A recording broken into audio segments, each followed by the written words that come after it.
하든 그 이상의 유익함을 전해드립니다. 안녕하세요. 대박플러스 시즌2 김혜선입니다.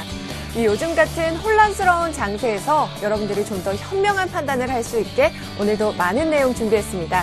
지금부터 집중해 주시고요. 자, 그럼 7월 9일 화요일이죠. 오늘 함께 해주실 전문가분부터 소개해드리도록 하겠습니다. 샘플러스의 이상로 전문위원님 모셨습니다. 안녕하세요. 네, 반갑습니다. 네.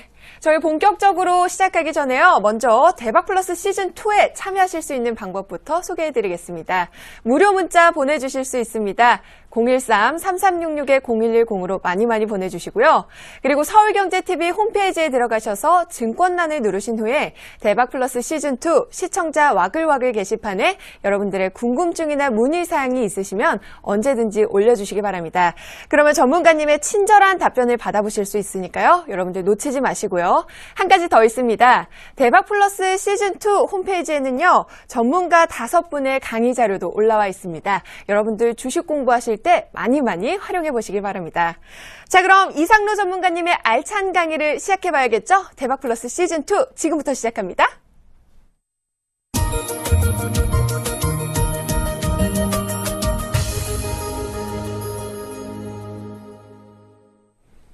네, 오늘 우리 시장은 반등세로 마감을 했습니다. 오늘 유가증권 시장의 주인공이라고 말하자면 기관이라고 할 수 있겠는데요. 오늘 기관의 힘으로 코스피 지수 좀 견인을 한 모습이었습니다. 코스닥에서도 개인과 외국인이 시장에서 좀 들어 올려준 모습이고요. 삼성전자 사흘 만에 반등에 성공했습니다. 전문가님, 오늘 우리 시장 어떻게 보셨는지 궁금하고요. 또 시장의 키워드도 함께 뽑아주시죠. 네, 아주 잘 봤습니다. 네. 아주 잘 봤는데 시장 이름하야 제가 한번 붙여보겠습니다. 삼성전자와 그의 친구들 네. 구하기가 아니었나 그렇게 좀 말씀을 드리겠는데요. 예전에 라이언 일병 구하기라는 영화가 있었죠.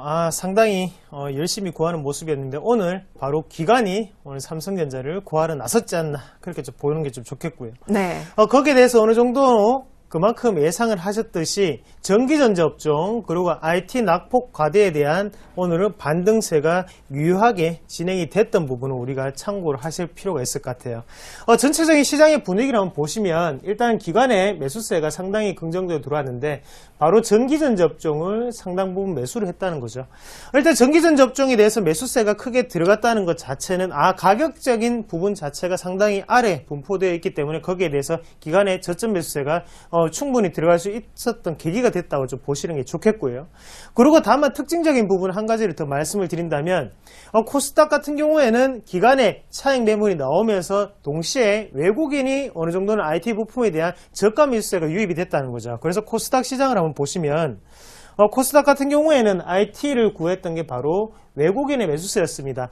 우리가 여기 이 부분을 통해서 좀 더 추론을 해볼 수 있는 거는 기관 자체가 코스피 쪽으로 돈이 몰리게 된다면 그때는 다시 한 번 더 코스닥 자체가 빠지는구나. 그만큼 기관은 지금 풍부한 자금이 아니라 제한된 자금 안에서 코스피나 코스닥 자체를 운용을 하는 부분을 우리가 한번 살펴보실 필요가 있을 것 같아요.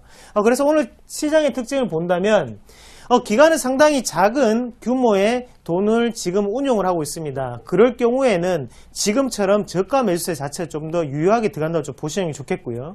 그러면 이런 시장의 분위기가 계속적으로 진행이 될수록 우리는 장기 투자 그리고 중기 투자보다는 단기적인 트레이딩 관점에서 좀 더 접근을 하시는 게 시청자분들이라든지 아니면 개인 투자자들한테 상당 부분 도움이 된다고 좀 말씀을 드리겠고요. 또 마지막으로 한 가지 좀 특징을 좀 뽑는다면 외국인 자체가 지금 코스피 시장에서 매수를 했던 종목군을 좀 같이 보시면요. 운수장비 업종에 대해서 가장 큰 매수세를 보였는데 우리가 여기서 좀 더 참고를 하셔야 되는 게 소형주 섹터에 대해서 매수세를 보였다는 점 그리고 음식료 업종, 의약, 그리고 종이 목재, 기계, 증권 업종에 대해서 매수세를 보였습니다. 소폭이나마 우리가 매수세를 보였다는 것에 대해서 좀 더 집중할 필요가 있다는 거죠. 자, 금융주 자체가 오늘 어느 정도는 좀 더 반등폭 자체가 크게 나타났습니다. 왜 그렇게 나타났을까요? 바로 12일 날 있을 JP 모건과 그리고 웰스파고의 실적 발표가 있다는 거죠. 그래서 지금 실적의 예상치 같은 경우에는 전년 동기 대비해서 19%가 증가할 것이다. 그런 예상치가 나오고 있습니다. 미국의 은행들이 실적이 좋다는 것은 그만큼 글로벌적으로 어느 정도 자본 유동성이라든지 아니면 자본적인 안정성 자체에 좀 더 무게를 둘 수가 있겠고요. 글로벌 금융에 대해서 좀 더 긍정적인 의견을 표시하고 있다는 거죠. 그런 관점에서 본다면 오늘 외국인의 매수 자체는 우리나라 은행에 대해서 좀 더 긍정적으로 열어놓고 대응할 필요가 있겠다. 그만큼 지금 은행이라든지 아니면 금융업종 자체는 가격 자체 상당히 낮게 분포되어 있습니다. 이런 분위기를 우리가 한번 더 파악을 하시고 만약에 장기 투자라든지 아니면 스윙적으로 접근을 하시는 방법은 금융주도 괜찮은 대안이 아니겠나 그렇게 좀 말씀드릴게요. 그리고 음식료 업종에 대해서 매수세가 좀 들어왔는데 최근 들어서 원자재 가격 자체가 계속적으로 내려가고 있죠.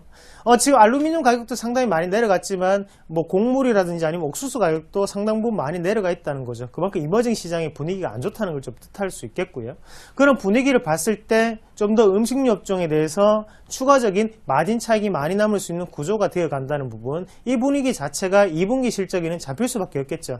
그런 분위기를 한 번 더 파악을 하시고 미리 어느 정도 외국인이 지금 선매수가 들어갔던 과정이라고 좀 생각을 하시면 좀 좋을 것 같습니다. 네. 그러면 단기적인 트레이딩으로 접근을 해야 한다고 말씀을 하셨는데, 네. IT주와 IT 부품주 중에 좀 추천해 주실 종목들 아니면 눈여겨봐야 할 종목들이 있을까요? 예, 있습니다. 네. IT 종목군 중에 한번 보면 우리가 지금 오늘 같은 경우에 박스권 매매에 대해서 좀 더 배우실 건데 미리 제가 맛보기로 네. 박스권 매매에 해당하는 종목군을 좀 말씀을 좀 드릴게요. 네. 그래서 뭐 급하게 본 거 봤고요. 사실 급하게 좀 봤는데 우리가 네. 이 종목군 같은 경우에 KH바텍이라는 종목군이죠. 네.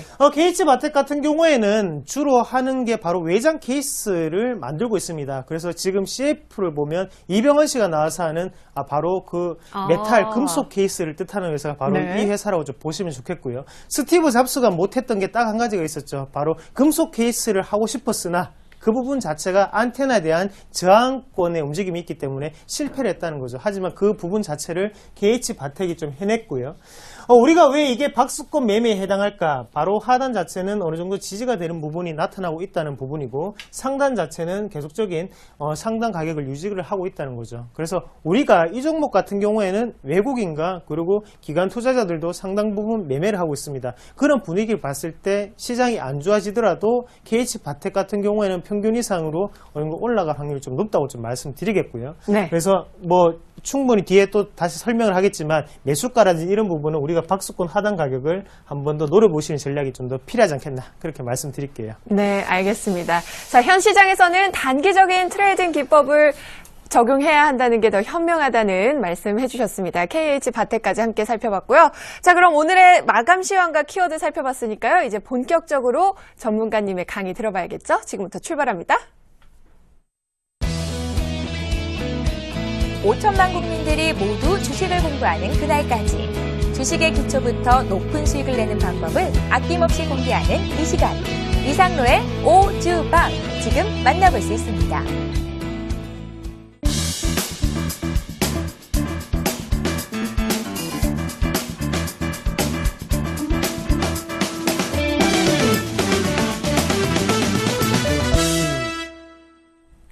네, 이상로 전문가님의 오늘의 알짜배기 강의, 알짜배기 강의죠? 네, 지금부터 들어보도록 하겠습니다. 전문가님, 오늘은 어떤 주제로 강의 준비해 오셨나요? 네, 맞습니다. 오늘 한 6번째 시간이 좀 되는 것 같은데 이상로의 오주방, 말 그대로 5천만의 주식 공부방. 시청자분들 좀 더 귀를 여시고 눈을 크게 뜨시면 누구나 다 이해할 수 있고 누구나 다 현명한 투자 그리고 확률을 좀 더 높일 수 있는 투자 방법을 지금부터 설명을 드리겠습니다. 오늘 같은 경우에는 우리가 먼저 확률을 높이는 바로 박스권 매매에 대해서 좀 더 알아보실 건데요. 자, 박스권 앞서서도 설명을 드렸지만 우리는 항상 박스권이라는 말을 많이 쓰고 있죠. 과연 박스권이 어떤 뜻이길래 이 부분에 대해서 매매가 있고 거기에 대한 기법이 있고 그리고 우리는 왜 그 매매를 하고 있을까? 그리고 왜 전문가들이 이런 말을 많이 쓸까? 한번 알아보는 게 좀 중요할 것 같은데 지금 한번 같이 한번 알아보도록 할게요. 같이 한번 보시면 일단 박스권이라고 하면 우리가 흔히 알다시피 어느 정도 일정한 진폭으로 지수나 아니면 주가가 움직이는 것을 응용한 방법이라는 걸 먼저 눈여겨보셔야 될 것 같습니다. 그리고 한 가지 중요한 특징이 더 있다면 2번 이상의 생기게 됐을 때 박스권이라고 한다는 거죠. 그러면 한 번에 어느 정도 주가 자체가 이렇게 흘러간다고 하면 이 부분 자체는 박스권 상단이 되겠고요. 대신 이 부분은 바로 박스권 하단이 되겠죠. 그러면 우리가 흔히 아는 N자형 파동 같은 경우에는 박스권이라고 하기에는 상당히 애매한 상태라는 거죠. 이런 식으로 2번 이상의 지지랑 아니면 저항권의 움직임이 형성이 됐을 때를 우리가 박스권 매매를 하고 있다고 표현을 할 수 있겠고요. 그런 방식이 바로 박스권 매매라는 거 중요하게 좀 생각을 하시면 좋겠고, 마찬가지로 상단의 저항 구간이라든지 아니면 하단의 지지선을 이용해서 매매를 하는 방법을 뜻한다는 거죠. 그리고 박스권 구간이 길면 길수록 박스권 돌파 이후에 강한 상승 흐름이라든지 아니면 하락 흐름이 나타날 수 있다는 거죠. 상승 흐름이라고 하면 위로 간다는 것을 뜻하겠죠. 그만큼 일정 기간 동안 계속적인 박스권을 유지하고 있었다고 하면 그만큼 매집된 물량이라든지 아니면 매집된 힘이 상당 부분 강할 수밖에 없습니다. 그리고 대부분의 평균 단가가 박스권 상단에 모여지는 그런 분위기가 있기 때문에 거기에 대해서는 크게 움직일 수 있는 흐름이 나타날 수 있다는 것을 한 번 더 꼭 기억을 하시고요. 반대로 박스권을 보이는 종목군은 다 우상향 패턴이 될까요? 그건 아니겠죠. 지금 우리가 꼭 생각을 하셔야 되는 게 수렴과 발상 과정이 있습니다. 항상 수렴을 하게 되면 우리가 생각할 때는 위로 가겠구나, 아니면 박스권 상단이 되면 뚫고 가겠구나 생각을 많이 하지만 앞선 시간에도 말씀을 드렸던 것처럼 박스권을 돌파하기 위해서는 기업의 가치 변화가 무조건 필수적인 조건이라는 거죠. 그래서 어느 정도의 투자라든지 아니면 연구 개발을 한다든지 아니면 캐파 확장이라든지 이런 부분 자체가 필수 요소로 들어가야 되고요. 거기에 대해서 우리가 박스권 매매에 해당하는 부분을 말씀을 좀 드릴 수가 있겠습니다. 그러면 우리가 일반적으로 매매를 할 때 일단은 상단 같은데 대이게 된다면 일단은 저항 구간으로 작용할 수밖에 없겠죠. 그래서 1차적인 정리를 하시고요. 거기에 대해서 재매수하는 전략을 좀 말씀을 좀 드릴 수가 있겠네요. 그리고 우리가 또 중요하게 생각을 하셔야 되는 부분은 저항과 지지가 계속적인 교차가 되면서 진행이 될 때는 항상 방향성을 가진다고 말씀드렸죠. 하지만 지지가 계속적인 여러 번 나올 때는 하단으로 추세적인 이탈이 나올 수도 있다는 점을 꼭 기억을 하셔야 됩니다. 그래서 박스권 하단 매매를 했을 때 거기에 대해서 추가적인 이탈이 보인다고 하면 그때는 과감하게 손절을 하셔야 되는 거고요.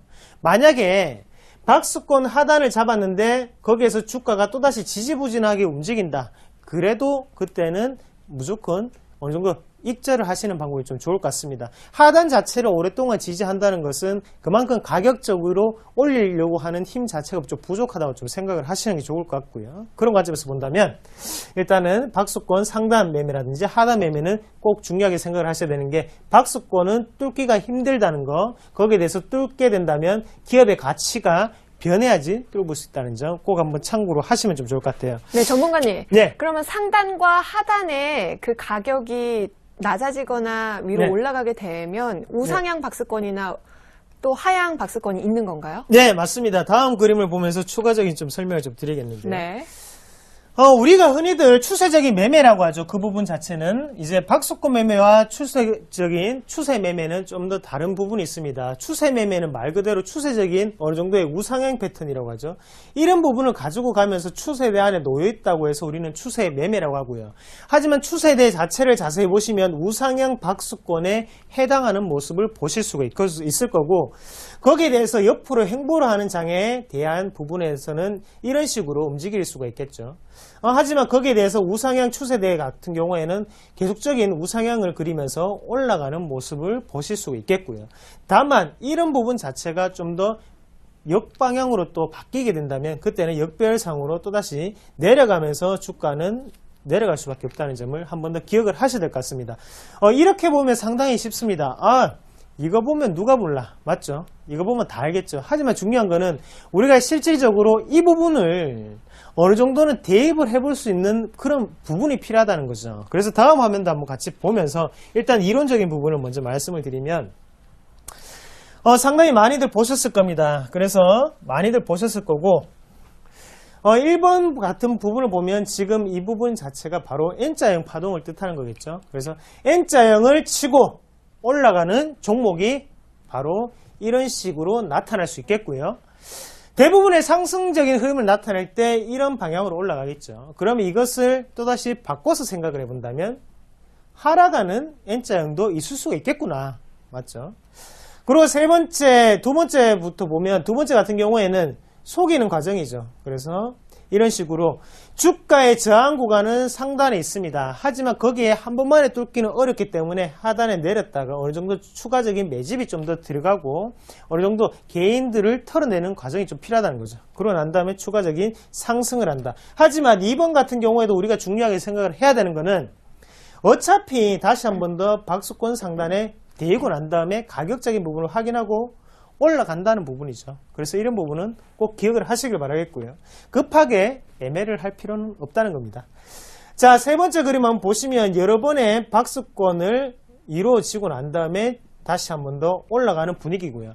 3번 같은 경우에는 실질적으로 이렇게 되는 경우보다 제가 실전적으로 해보니까 3번 이상이 되게 된다면 그때는 그냥 갈 때가 훨씬 많습니다.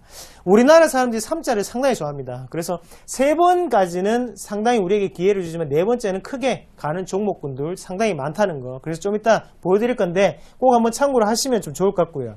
그래서 4번 같은 경우에는 3번과 똑같은 형상인데 자세히 보시면 하단 가격 자체가 계속적으로 올라가게 되죠. 그래서 삼각수렴 형태를 띠면서 다시 한 번 더 올라가는 패턴이 나타난다는 부분 한 번 더 기억을 하시면 좋을 것 같아요.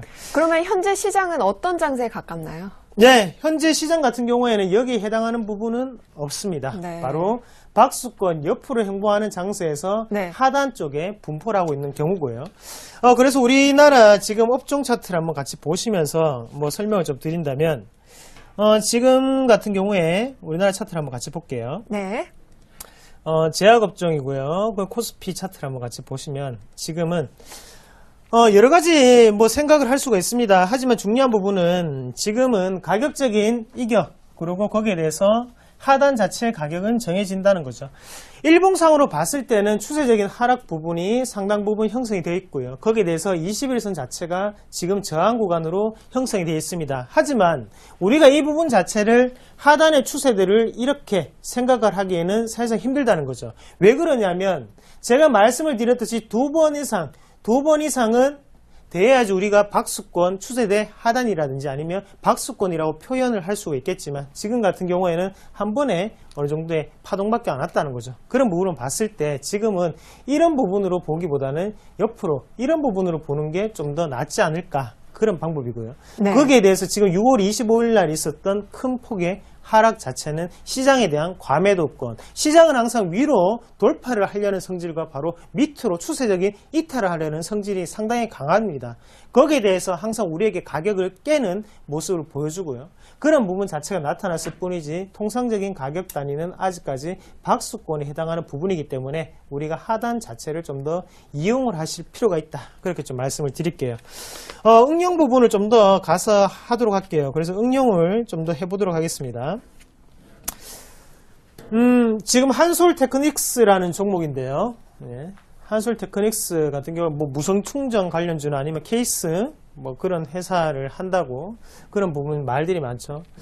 같이 보시면 일단은 그림에 대해서 익숙해지는 게 가장 중요합니다. 그러나 이 그림을 봤을 때 어떻게 박수권이 될까? 네. 생각을 한번 해보시는 게 좀 중요할 것 같아요. 왜 어떻게 이게 박수권이 될까? 어떻게 박수권이었을까? 자, 줄을 하나만 끄면 되겠죠. 어려운데요?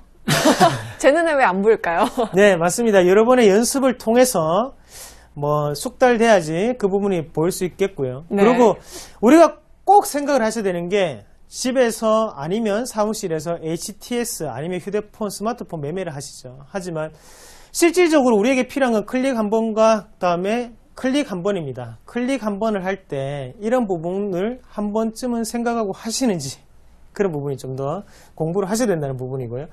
자, 여기가 박스권 상단이라고 좀 보시고요. 그래서 가격적인 오버히팅이 좀 들어가는 상태고, 그러면 여기에서부터 추세는 다시 시작한다고 생각을 하시고, 한 번에 박스권 상단을 대이는 부분이 있었습니다. 그 다음에 다시 한 번 더 박스권이 보이면서 권리락이라는 부분이 행해졌겠죠. 그리고 중요한 거는 세 번째 다시 한 번 더 대인다는 부분이죠. 그러고 난 다음에 중요한 부분은 제가 말씀을 드렸듯이 세 번 대이고 난 다음에 네 번째는 강하게 잡기 힘들 정도로 올라간다는 거죠.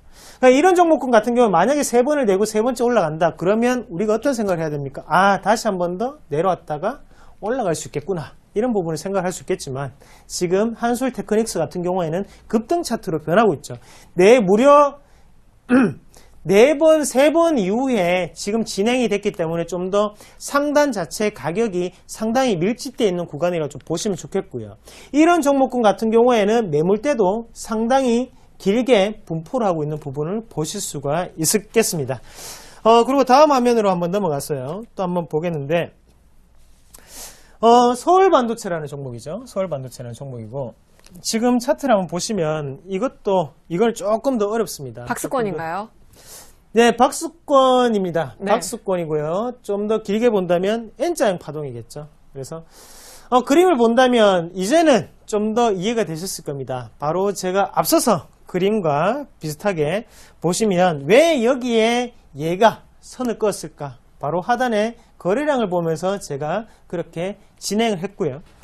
그러면 지금 이 부분 같은 경우에도 자세히 살펴보시면 이 부분에 거래량이 상당 부분 들어왔구나. 그리고 이 부분에도 거래량이 상당 부분 들어왔구나. 그리고 이 부분에 거래량이 상당 부분 들어왔구나. 키포인트는 여기 3개죠.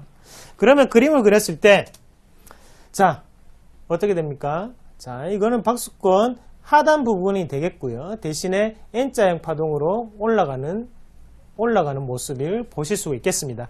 그러면 이 같은 경우에는 우리가 박스권이라고 하기는 어렵다고 말씀드렸습니다. 왜냐? 2번 이상은 되어야 되는데 한 번 대이고 올라갔기 때문에. 하지만 중요한 부분은 다시 한 번 더 대이는 부분, 그리고 지금은 박스권 상단으로 이루어졌던 부분 자체가 거래량을 돌파함으로써 지금은 하단으로 움직이고 있다는 부분을 아셔야 된다는 거죠. 일단 그림 같은 경우를 보시면서 우리가 박스권에 대해서 좀 더 생각을 해보시는 게 좀 좋을 것 같고요. 그러면 실전으로 좀 더 보면서 좀 더 추가적인 설명을 좀 드릴게요. 그래서 불현듯 생각이 났습니다. 어떻게 하면 시청자분들이 좀 더 이해를 할까? 그래서 오늘 상한가 갖는 종목군을 보면서 한번 박스권을 어떻게 한번 그려볼까 한번 같이 보도록 할게요. 네. 오늘 어떤 종목들이 상한가로? 그러게요. 오늘 상한가 같은 종목이 뭔지 저도 못 봤습니다. 네. 삼화전자, 그리고 SN테크, MPK, 에머슨 퍼시픽, 네이처셀, 삼화전기, SBI, 글로벌, 코미코 이런 종목군이 있는데 삼화전자부터 한 개씩 한번 볼게요. 그러면. 네, 스마트 그리드주가 상한가를 갔네요. 네, 맞습니다. 오늘 스마트 그리드주가 상당 부분 상한가를 기록을 했죠. 네. 자, 우리가 그러면 이 부분 자체를 일봉상으로 한번 보시면 상당히 차트가 매끄럽지 못합니다. 상당 부분 지금 보시면 변동폭이 상당히 크게 나타나고 윗꼬리 아랫꼬리가 길게 나타나는 거 보실 수가 있을 거예요. 이런 종목군은 왜 이렇게 윗꼬리 아랫꼬리가 길게 나타나냐면 그만큼 개인 트레이더들이 많이 달라붙어서 같이 작업을 하고 있다는 거죠. 그런 경우에는 우리가 쉽게 생각을 하기 위해서는 주봉을 펼쳐서 박스권이 어떻게 이루어질까를 보시는 게 좀 더 중요할 것 같습니다. 자, 이렇게 한번 보시고요. 저도 좀 생각을 해야 되니까요. 네. 박스권이 어떻게 이루어져 있을까요? 중요한 선이 제가 볼 때는 한 3개가 정도가 보이는 것 같은데요. 네, 거래량 터진 부분이 좀 보이네요. 네, 맞습니다. 네. 요거는 조금 쉬운 경우죠. 시청자분들 생각하셨습니까? 어딜까요? 과연 마음의 준비를 하셨나요? 제가 한번 그려보겠습니다. 그럼 박스권 한번 그려본다면 일단 하단 자체는 이 부분이 되겠고요. 그리고 상단 자체는 이 부분이 좀 되겠네요. 그래서 가격적인 부분을 본다면 하단 자체 상단의 가격이 이루어지고 난 다음에 이런 부분이 나타나는 부분을 보실 수가 있을 겁니다. 하지만 우리가 이런 부분 같은 경우에는 어떻게 해석해야 되냐면 아까 전에도 말씀을 드렸고 그전 시간에 말씀을 드렸듯이 오버히팅이 좀 들어갔다고 좀 보시는 게 좋겠고요. 그래서 개인 투자자들이 워낙 많이 달라붙었기 때문에 가격적으로 깨끗한 차트는 나오기는 힘들고 대신에 이 부분 자체는 박스권 상단이었기 때문에 윗꼬리와 항상 음봉을 동반하는 모습을 우리가 보실 수가 있을 거예요. 그러면 여기 같은 경우에는 왜 이렇게 다시 한번 내렸을까? 바로 가격적인 이격을 주는 거죠. 그래서 개인 투자자들을 어느 정도 매도를 나오게 하고 난 다음에 물량을 매집하는 과정이나 좀 보시는 게 좋겠고요. 다만 맥점 자체는 깨지 않고 거기에 대해서 추가적인 상승분이 나타나고 추가적으로 강한 상승이 나타나는 그런 차트를 보실 수가 있겠습니다. 그러면 이 종목 같은 경우에 우리가 좀 더 중요하게 보셔야 되는 가격대는 오늘 상한가를 가면서 2,300원을 기록을 했는데요. 그러면 지금 가격대 위에 박스권 상단 가격대가 2,145원인데 2,150원에서 2,170원까지 좀 더 열어놓고 좀 더 대응을 하시면 좀 더 박스권 매매를 한다. 그렇게 좀 생각을 하시는 게 좋을 것 같습니다. 네. 일단 거래량적인 측면으로 봤을 때는 어느 정도의 돌파 갭은 제가 볼 때는 나왔다고 보거든요. 그런 관점에서 좀 더 접근을 하시자. 그렇게 말씀을 좀 드릴게요. 다시 일단은 강의로 넘어가서 우리가 왜 이렇게 박스권이 주식시장이 생길까? 그거를 좀 더 아셔야겠죠. 왜 이렇게 박스권이 생길까? 바로 엘리어트 파동이라는 부분 자체가 적용이 되고 있다는 거죠. 이 내용은 조금 어려울 수도 있습니다. 하지만 엘리어트 그런 내용 중요하지 않고요. 제가 상당히 쉽게 말씀드리겠습니다. 엘리어트 파동의 기본은 바로 파동적인 부분으로 올라간다는 거죠. 그래서 최초 5파가 진행이 될 때는 바로 상승 파동이라고 우리가 흔히들 얘기하고요. 하락 3파가 진행될 때는 바로 하락 파동이라고 우리는 흔히들 얘기하고요. 그래서 1차적인 1차 파동, 2차 파동은 조정이고 3차 파동은 상당히 길게 올라가는 파동이 되겠고요. 거기에 4차 파동, 5차까지 가는 모습. 거기에 대해서 하락을 할 때 1차적인 부분을 A파동이라고 하고요. 다시 한 번 더 반등을 주는 파동을 우리는 B파동이랍니다. 그리고 다시 내려가는 것을 바로 C파동이라고 하죠. 자, 엘리어트 파동에서 가장 중요한 부분은 바로 38.2죠. 그리고 61.8이죠. 무슨 말이냐면 주가는 항상 한 파동이 진행이 되고 난 다음에 61.8%라든지 아니면 38.2%의 조정을 줄 수밖에 없다는 이론이고요. 이렇게 이론이 상당히 중요하게 작용을 하는 게 바로 엘리어트 파동이죠. 엘리어트 파동을 자세히 보시면 상단이든지 하단이든지 이 부분 자체도 N자형 파동을 이루고 있고 거기에 대해서 소규모 파동이 계속적으로 진행이 되면서 이런 부분 자체도 박스권으로 형성이 되는 부분을 보실 수가 있겠습니다. 맞죠? 이런 규칙 자체가 그대로 적용이 될까요? 그건 또 아니겠죠. 61.8 그리고 38.2가 가장 중요합니다. 중요하지만 언제 우리가 매매를 안 하고 이것을 보고 있을까요? 자, 제 동생이 S대 수학교육과를 졸업했습니다. 그러면 수학을 상당히 잘하겠죠. 하지만 걔가 주식을 잘하는 건 아니겠죠. 예? 주식은 이런 부분 자체는 눈으로 익히는 게 중요한 거고 거기에 대해서 눈으로 우리가 이 부분에 대해서는 지금 상승 파동이 진행이 되고 있겠구나 아니면 하락 파동이 진행이 되고 있겠구나를 먼저 생각을 하시는 게 중요하다는 거죠. 수치적인 부분은 그 다음에 연구를 할 게 아니면 그렇게 크게 중요하게 생각할 필요는 없다는 겁니다.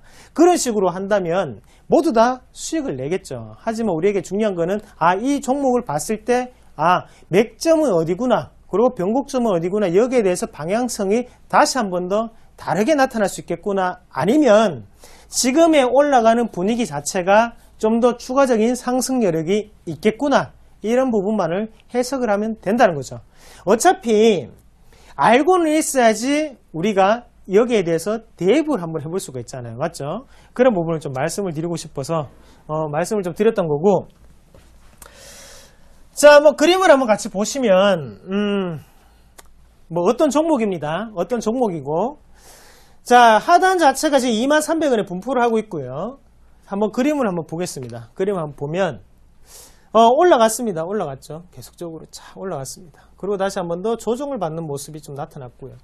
그 가격적인 부분을 봤을 때 상단 가격 자체는 31,000원 부분이 형성이 돼 있죠. 그러고 난 다음에 조정을 보이는 모습이 좀 나타났고요. 이 부분 자체는 27,000원 정도가 되겠네요. 대충 보니까 어떻습니까? 27,000원이 왔을 때 엘리어트 파동에 의하면 38.1% 아니면 61.8%가 되돌이 돼야 된다고 하는데 지금 얼추 한 30% 넘게 되돌림이 됐는 것 같습니다. 맞죠? 2만원에서 3만원 갔는데 3만원 갔던 가격이 27,000원까지 떨어졌으니까 30%가 좀 더 넘는 가격대가 빠진 거잖아요. 맞죠? 그러면 이 부분 자체가 우리가 엘리어트 파동으로 얘기했던 그 1파가 지나가고 난 다음에 지지를 받는 구간인가 라고 생각을 할 수가 있다는 거죠. 직접적인 대입이라든지 아니면 거기에 대한 정확한 수치가 제시가 될 수 없습니다. 주식은 항상 움직이는 흐르는 물과 같다고 제가 말씀을 드렸죠. 흐르는 물에 물길은 알더라도 거기에 대해서 물이 얼마만큼의 깊이로 흐르고 있는지 아니면 물의 유속은 얼마인지는 아무도 알 수 없기 때문에, 그리고 비가 오는 날은 더욱더 물은 빠르게 흐르고요. 그리고 가뭄이 있는 날은 물은 더욱더 천천히 흐르게 되죠. 똑같습니다. 이 종목이 인기가 많다고 하면 그때는 좀 더 깊게 조정이 나타날 수 있겠고요. 대신에 인기가 없는 종목이라고 하고 거기에 대해서 개인 투자자들이나 아니면 여러 가지 기관 투자자들이 관심이 없는 종목이라고 하면 그만큼 정확한 수치대로 가는 부분이 나타날 수 있다는 거죠. 그렇게 봤을 때 이 부분 자체가 바로 N자형 파동의 오늘 엘리어트 파동의 어느 정도 지지점이 될 수 있겠고요. 거기에 추가적인 상승 그리고 다시 한 번 더 조정을 받고 올라갈 수 있는 차트가 되겠죠. 아까 전에 보셨던 것처럼 1파가 진행이 되고 난 다음에 2파는 조정이었습니다. 그리고 3파는 상당 부분 상승하는 모습이 좀 나타났었고요. 그러면 이런 종목군은 추가적인 상승이 상당히 가파르고 빠르게 나타날 수 있는 종목이 있겠다라고 생각을 하실 수가 있겠고, 다음 종목을 한번 볼게요. 다음 종목도 한번 같이 보시면요. 일단 하단의 가격대 자체가 31,000원에 분포가 되어 있고 거래량이 상당 부분 나왔고요. 거기에 대해서 옆으로 행보를 하고 난 다음에 추가적인 상승 랠리를 펼치고 있었습니다. 그리고 가격은 147,000원까지 올라갔고요. 이런 분위기를 한번 본다면 제가 볼 때는 일단은 뭐 이걸 굳이 또 엘리어트 파동에 한번 대입을 해본다면 1차적인 파동이 올라갔겠죠. 그리고 2차는 항상 플랫폼으로 옆으로 움직이는 플랫이 되거나 아니면 이렇게 크게 조정이 받는 38.1% 되도록이 된다고 좀 보시는 게 좋을 것 같고, 거기에 대해서 추가적인 상승이 상당 부분 강하게 형성이 됐던 부분을 아실 수가 있겠습니다. 그래서 가격이 하단에는 3만원대였지만 결국에는 146,000원까지, 이거는 파동으로서 할 몫을 다 했을 수 있다는 거죠. 하지만 이 그림을 보고는 우리가 거기에 대해서 정확한 대입은 어렵다는 것을 좀 말씀을 좀 드리고 싶고, 대신에 중요한 거는 이런 파동 자체가요, 그림으로 기억을 하고 난 다음에 주가를 봤을 때 이 부분이 여기였구나 라고 어느 순간에 탁 떠오르실 거라고 좀 믿습니다. 1차 파동이 올라갈 때 항상 뭐 3개의 언덕이 중요한 게 아니고요. 그냥 뭐 이렇게 올라갈 한 번, 두 번 만에 올라갈 수도 있고 아니면 뭐 이렇게 한 번 만에 올라갈 수도 있고요. 다만 한 번쯤은 상승을 하고 두 번째는 무조건 조정이 올 수밖에 없다. 그리고 대충 여기에 대해서 되돌려갈 때 평균치는 38.1%라고 하더라. 그거죠. 그걸 상승을 다시 한번 하고 다음에 다시 한 번 더 내려올 때도 마찬가지로 이런 부분이라는 거, 거기에 대해서 추가적인 상승은 유지를 할 수 있고, 거기에 조정을 나타내는 분위기에서도 우리는 비파동에 올라가는 부분에서 수익을 얻을 수 있다는 걸 말씀을 좀 드리고 싶었습니다. 종목으로 같이 한번 보면서 응용을 계속적으로 한번 해볼게요. 그래서 우리가 일단은 중요한 부분은 앞서서도 보신 것처럼 맥점을 잡는 게 가장 중요합니다. 그래서 오늘 일단은 상한가 갖는 종목들 보면서 제가 한번 맥점을 계속 한번 짚어보겠습니다. 자, 두 번째가 SN테크인데요. 829원이죠. 그러면 일단은 제외를 하겠습니다. 왜 829원짜리 제외를 하느냐? 제가 기준이 있습니다. 바나나 우유보다 싼 거는 하지 말자. 그만큼 상당 부분 이런 주식들은 어느 정도 시청자분들이라든지 아니면 뭐 제가 분석을 하더라도 분석대로 안 갈 때가 상당 부분 많습니다. 왜냐하면 가격이 너무 저가거든요. 그래서 주식수도 상당히 많고. 그러면 에머슨 퍼시픽을 한번 해보겠습니다. 네. 에머슨 퍼시픽 같은 경우에 경업주죠. 남북 그쵸? 경업주고 최근 들어서 상한가를 많이 도달을 하는 종목군이고, 우리가 에머슨 퍼시픽을 일봉상으로 보면 모릅니다. 일봉상은 모르고요. 왜? 그만큼 갑작스럽게 급등을 했기 때문에 여기에 맥점이 어딘지는 찾기가 상당히 힘들다는 거죠. 하지만 중요한 부분은 항상 있습니다. 어디에 있냐? 자, 월봉이라든지 아니면 주봉을 항상 보세요. 그림을 좀 더 크게 보시면서 우리가 생각을 하는 게 좀 더 중요할 것 같고요. 자, 큰 그림을 한번 볼게요. 큰 그림 한번 보시면, 자, 한번 볼게요. 오랜 시간 일단, 매집이 되어 있는 모습인가요? 아니요. 오랜 시간은 아니었습니다. 맞죠? 왜 그런 말씀을 드리냐면, 오랜 시간 매집이 되어 있다는 차트 같은 경우에는 아까 전에 봤던 삼화전자처럼 중간중간에 큰 거래량이 많이 나와야 되는데, 이 종목 같은 경우에 그런 부분이 아니고, 요즘 들어서 어느 정도는 크게 올리겠다는 마음을 먹고 난 다음에 올리는 종목이죠. 네. 갑작스럽게 거래량이 상당 부분 터졌고 거기에 대해서 거래량이 상당히 많이 줄어드는 모습, 주가가 내려갈 때도 거래량은 줄었습니다. 하지만 여기서 좀 더 우리가 중요하게 생각을 해야 되는 게, 자세히 보시면 윗꼬리가 한번 달린 적이 있을 겁니다. 윗꼬리가 한번 달렸는데 거래량이 상당히 분출이 됐습니다. 그러면 이 거래량 자체가 큰 점이 될 수가 있겠고요. 거기에 대해서 옆으로 가다가 거래량이 더욱더 나오면서 지금 추가적인 상승을 하고 있는 분위기거든요. 그럼 맥점을 한번 짚어볼게요. 맥점을 한번 보면 일단 하단 자체는 한 이 정도가 되겠고요. 그리고 상단은 이 정도가 되겠네요. 그 가격적인 이격이 좀 더 벌어질 수 있겠고 거기에 대해서 한 번 더 또 점을 보시면 이 정도가 되겠고요. 자, 왜 제가 여기를 최초 2,790원을 집었냐면 2,790원 같은 경우에 꾸준히 거래량이 항상 들어왔던 종목입니다. 거래량이 항상 좀 들어왔었고 거기에 대부분의 가격대가 지금 분포가 되어 있는 상태고요. 거기에 대해서 1차적으로 치고 올라갈 때 이 거래량 그리고 여기 자체는 상당히 지켜줬다는 거죠. 그리고 2차적으로 봤을 때 왜 4,100원 부분을 제가 찍었냐면 4,100원 부분 자체는 바로 이 거래량 윗꼬리를 달렸던 마지막 거래량이었다는 거죠. 그래서 최분에 어느 정도의 윗꼬리 자체가 형성이 되면서 이것도 여기에 3번이라는 어느 정도의 박스권 상단의 3번 저항 구간에 도달하는 모습이 좀 보였고요. 가격적인 이격을 보이면서 올라갔다는 거죠. 그러면 이런 종목군 같은 경우에는 우리가 앞서서도 보셨다시피 지금 주봉상으로 갭이 발생했습니다. 이 갭 자체는 우리가 상당히 중요하게 좀 생각을 하셔야 될 것 같고요. 다시 이 주가가 경업주에 대한 테마성 재료가 빠지더라도 여기 자체에서는 큰 반등이 다시 한 번 더 나올 수 있다. 그렇게 좀 말씀드릴게요.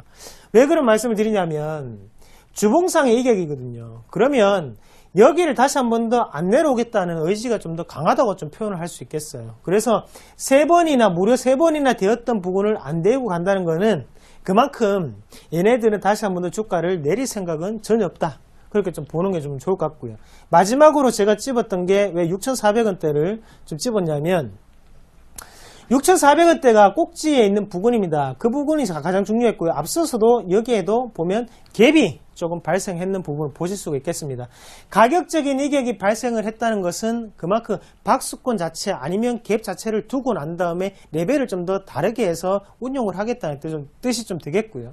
그러나 실질적으로 우리 개인 투자자들이 여기에 만약에 가지고 있었다면 갭 하락이 나왔겠죠. 그러면 크게 또 빠지는 모습까지 나왔다면 대부분 다 팔고 없겠죠. 네? 그런 부분에 대해서 좀 더 바꿔서 한번 생각을 해봤습니다. 그래서 그 부분 자체가 지금 지지가 되고 난 다음에 크게 올리는 모습이고요. 이런 부분을 봤을 때 지금 지지 가격이었던 부분 6,400원대를 우리가 차트적으로 한번 같이 보시면 일봉으로 한번 넘어가서 보시면요. 6,400원대 자체는 상당 부분 지금 매물대가 크게 분포가 되어 있는 상태죠. 이런 거래량 자체는 지금 우리는 매수에 대한 거래량이었고 거기에 대해서 흔들기용의 변동폭이었다라는 부분을 아실 수가 있겠고요. 자, 다음 종목으로 좀 더 볼게요. 한 가지만 한번 더 연습 삼아 한번 해보겠습니다. 삼화전기 요즘 들어서 많이 개인 투자자분들 하시는 종목군 말씀을 드리는 게 차라리 좀 더 도움이 될 것 같네요. 삼화전기도 상당히 쉽죠. 삼화전기. 삼화전자, 삼화전기 두 개 다 초급 과정입니다. 초급. 삼화전기, 삼화전자 차트 한번 볼게요. 자, 삼화전기고요. 앞에 있던 주식이 상당히 더럽습니다. 상당히 화면이 이런 부분 분포가 되어 있는데, 자, 우리가 한번 생각해 봅시다. 거래량, 시청자분들, 여기 중요하겠죠? 같이 한번 보면서 할게요. 여기 중요하겠죠? 여기도 좀 올라가면서 거래량 좀 더 중요할 것 같고요. 그리고 하단에 요거 좀 중요할 것 같고, 그 다음에 요거 좀 중요할 것 같고요. 맞죠? 그 다음에 요거 좀 중요할 것 같고. 대충 한 2개, 3개 나오죠? 맥점이 2개, 3개 정도로 나오죠. 그래서 지금 주봉상인데 한번 같이 볼게요. 대충 2개, 3개 정도가 나오는데, 보면 지금 하단 자체가 지금 한 이 정도 분포가 되겠네요. 이 정도 되겠고, 자, 이건 제가 여러 번 끄었는 게 아니고, 자, 여기 하단 요 정도가 나오겠고요. 상단을 한번 보면, 여기, 그리고 하단에는 여기가 되겠습니다. 끄다 보니까 생각보다 좀 어렵습니다. 끄다 보니까 좀 어렵습니다. 가격적인 이격이 상당히 벌어져 있었습니다. 가격적인 이격이 생각보다 좀 벌어져 있다는 것은 그만큼 개인 투자자들 그리고 악성 매물이 많다가 되겠죠. 악성 매물이 많다는 것은 왜 어떻게 알 수 있었냐면 앞서서 큰 거래량이 있었는데 거기에 대해서 큰 급락이 나왔죠. 그러면 이 부근에 있던 매물 자체는 대부분 다 악성 매물이 될 수밖에 없겠고요. 그래서 본전에 모으면 무조건 파는 사람들이 상당히 많겠죠.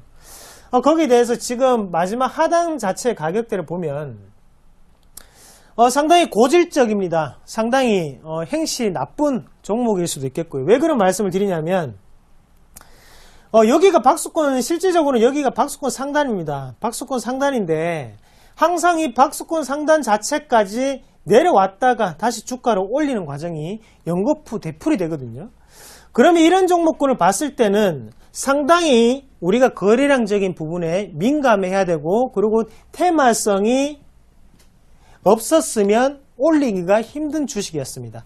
그럼 이런 주식 같은 경우에는 개인 투자자들이 상당 부분 분포되어 있을 확률이 높고요. 이런 거는 세력이, 한 가지 세력이 움직이는 종목이 아니라 한 대여섯 개의 세력이 이 종목에 대해서 계속적인 순환매가 들어간다고 좀 보시는 게 좋을 것 같아요.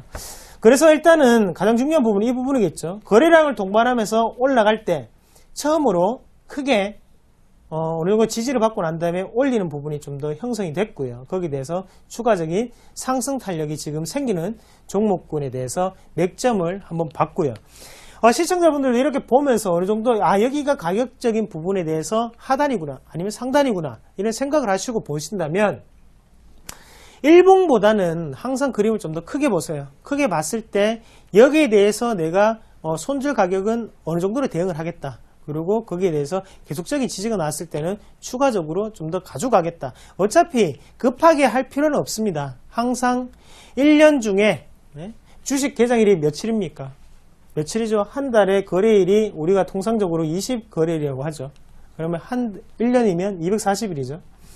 240봉을 우리가 1년 단위의 그거라고 하는데 240일이 있습니다. 거기에 대해서 우리가 그렇게 급하게 생각할 필요는 전혀 없고요. 오늘 안 됐으면 내일 또다시 그 가격대 오면 사면 되고, 대신에 추격 매수는 절대 하지 말자. 박스권 하단의 가격은 어떻습니까? 항상 그 가격대는 다시 오게 되죠. 그리고 만약에 우량주를 한 개 같이 본다면 뭘 볼까요? 종목 뭐 있을까요? 요즘 또 자동차주들이 좀 움직이고 있으니까 기아차 한번 볼까요? 예, 알겠습니다. 네. 기아차. 기아차가 제일 어렵죠. 기아차는 어렵습니다. 기아차는 어렵습니다. 기아차, 그리고 현대차 같은 종목군은 어렵습니다. 이런 종목은 우리가, 이런 종목 같은 경우에는 박스권이 해당 안 되는 종목군 중에 한 개입니다. 왜 그런 말씀을 좀 드리냐면, 주포가, 중요한 거는, 주포가, 외인과 기관이 함께 들어오는 종목군은 상당히 어렵습니다. 상당히 어렵고, 거기에 대해서 이런 종목군들은, 엘리어트 파동이라든지 아니면 외제에 대한 어느 정도 그런 부분 자체가 상당 부분 작용을 하고요. 만약에 이 종목군을 박스권 매매로 행하였다면 맥점 자체를 한번 몇 가지 뽑아볼게요. 그러면 우리가 하단 자체에서는 어느 정도 가격적인 이격이 보이고, 하지만 상단 자체에 오자마자 이제 거래량이 상당 부분 줄어들었죠. 줄어들고 지금 이 선 한 개로 통념이 다 될 수가 있겠는데, 우리가 한번 보시면 일단은 그리고 상단에 박스권 상단이 바로 여기겠죠.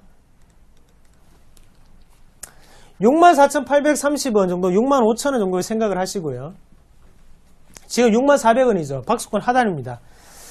자, 여기에 돌파를 했습니다. 돌파를 하고 난 다음에 보시면 다시 한 번 더 지지가 나왔죠. 그러고 난 다음에 다시 세 번째 지지, 그리고 네 번째 지지가 나왔습니다. 네 번의 지지가 나오고 중요한 부분은 바로 위에도 계속적인 박스권을 이루어지고 난 다음에 추가적인 하락이 있다는 거죠. 그러면 아까 전에도 말씀을 드렸지만 돌파를 하고 난 다음에 위로 네 번째는 강하게 가야 되는데 강하게 못 갔죠. 그만큼 업황 자체 그리고 기업의 가치가 쉽게 변하지 않았다는 걸 좀 뜻하겠고요. 거기에 대해서 한 번 더 여러 번의 저항 구간을 거치다 보니까 밑에 지지가 약해질 수밖에 없겠죠. 저항을 많이 받는 종목이기 때문에 거기에 대해서 큰 폭의 추세적인 이탈이 나왔고요. 그 다음에는 지금 기아차 같은 경우에는 박스권에 대한 추세적인 이탈, 그리고 다시 한 번 더 끊는다면 이 정도가 되겠죠. 좀 자세하게 좀 그어드릴게요. 자, 여기가 되겠네요. 요 선 자체를 한번 보세요. 여기에 지금 어느 정도 형성이 좀 되어 있는데 박스권의 상단과 하단 자체를 번갈아 가면서 움직이고 있습니다. 하지만 이 부분 자체를 지금 돌파를 했죠. 강한 양봉을 돌파를 했습니다. 이런 종목군 같은 경우에 65,000원까지는 무리 없이 갈 수 있다. 하지만 65,000원을 돌파를 하기 위해서는 여러 가지의 가치적인 변화가 필요하겠죠. 뭐 엔화의 강세라든지 아니면 판매량 증가가 눈에 띄어야겠죠. 그래서 이 두 가지 부분 자체가 형성되지 않는다면 상단에 있던 박스권 하단, 바로 65,000원 부분을 뚫기는 쉽지 않을 것이다. 그렇게 보는 게 저의 시각이고요. 그래서 하단에 또다시 본다면 57,000원에서 58,000원대는 하단, 박스권 하단의 가격대이기 때문에 우리가 어느 정도 박스권 매매를 행할 수 있는 가격이 아닌가, 그렇게 말씀을 드리겠습니다. 네, 오늘 기아차까지 박스권 매매와 또 엘리어트 파동 이론에 대해서 저희 배워봤는데요. 저희 이 이론을 배움으로써 앞으로 시장의 흐름을 예측할 수 있다는 거죠, 전문가님? 네, 맞습니다. 네. 이런 부분을 보시면서요.